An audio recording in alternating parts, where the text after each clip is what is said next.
নমস্কার, আমি শ্রীরাম শাস্ত্রী। শিবশক্তি জ্যোতিষতন্ত্র ইউটিউব চ্যানেলে আজও নিয়ে এসেছি একটি সম্পূর্ণ নতুন ভিডিও। বাবা লোকনাথের জন্মতিথি এবং তার সম্পর্কে কিছু কথা এবং একটিমাত্র মন্ত্র। তার জন্মদিনে পূজা পাঠে জপ করুন, আপনার মনস্কামনা পূর্ণ হবেই হবে। তো বাবা লোকনাথ, যিনি আমাদের কাছে পরম পুরুষ, আধ্যাত্মিক পুরুষ, সিদ্ধ পুরুষ, তার জন্ম 1730 খ্রিস্টাব্দে 31শে আগস্ট, 18ই ভাদ্র, 1137 বঙ্গাব্দ। তিনি জন্মগ্রহণ করেন তৎকালীন অবিভক্ত 24 পরগনার 84 চাকলা গ্রামে একটি ব্রাহ্মণ পরিবারে। তার পিতার নাম রামনারায়ণ ঘোষাল, মাতা ছিলেন কমলা দেবী। অনেকের মতে তিনি কচুয়াধামেও জন্মগ্রহণ করেন। তার দীক্ষাগুরু ছিলেন ভগবান গাঙ্গুলি। তিনি বহু বছর ধরে হিমালয়ের বরফাবৃত অত্যন্ত শীতল নির্জন স্থানে কঠোরভাবে যোগ সাধনা করেন। দীর্ঘ সাধনার পর তিনি ব্রহ্মদর্শন লাভ করেন এবং সিদ্ধি লাভ করেন। তিনি বিভিন্ন দেশ ভ্রমণ করেন।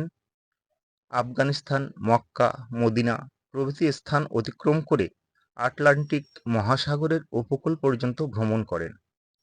পারস্য, গ্রিস, তুরস্ক, আরব, ইতালি, ফ্রান্স প্রভৃতি দেশে তিনি ভ্রমণ করেছিলেন। তিনি চীনে যাওয়ার পর কারাবন্দী হয়েছিলেন।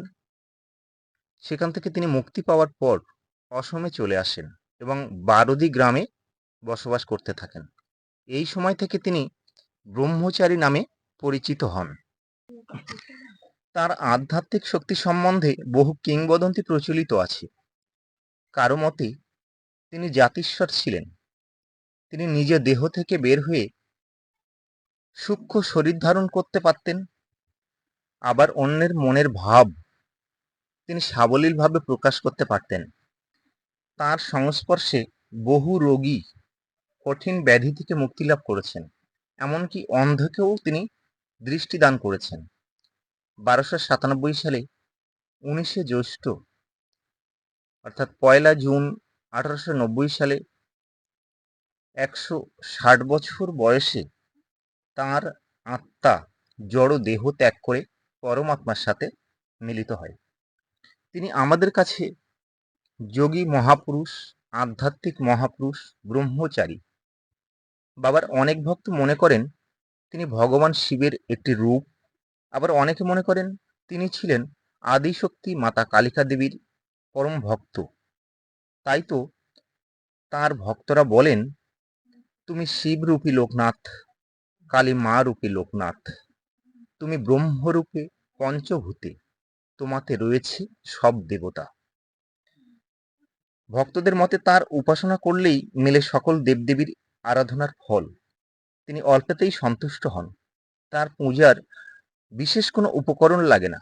সাধারণভাবে রীতিনীতি অনুসরণ করে নীল শাপলা বা নীল শালুক ফুল ও যে কোনো সাদা ফুল অবশ্যই তার পূজাতে নিবেদন করুন। সেই সাথে নিবেদন করুন বেলপাতা। তিনি বাবা ভোলেনাথের মতোই বেলপাতাতে তুষ্ট হন। প্রসাদ হিসেবে নিবেদন করুন মিশ্রি, তালশাঁস এবং অন্যান্য ফল।